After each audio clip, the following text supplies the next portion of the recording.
छठी मैया की।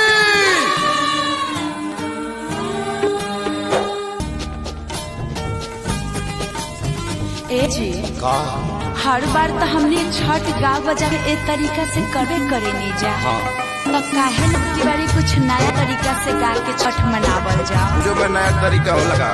हाँ जी कुछ गाई ना। पहले तो ही शुरू कर। हाँ तो सुने पेनी ना बलमा जी पियरिया चली छापा राखे खा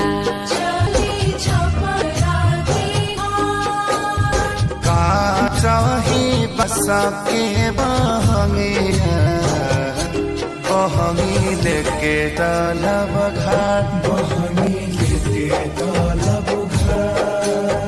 काजी पूर्ण के नियन गावे लनी तनी डीजे में गाई डीजे में। ऐसे तू ही शुरू कर। हाय से पेन्हिना बलमा जी पियरिया ए जी पेन्हिना बलमा जी पियरिया चली छापा डाके घाट चली छापा डाके घाट का चाही बसा के बहंगिया बहंगी लेके डालब घाट।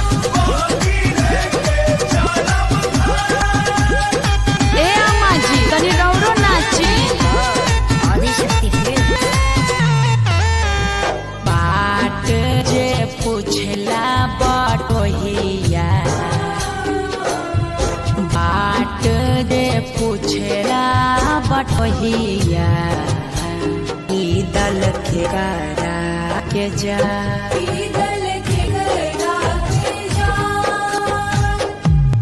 तू तया नहरा हवे रे बटोहिया तू तया नहरा हवे रे बटोहिया कीर्तन छठी मई के जय का चाही बसा के बहंगिया तब हम हिला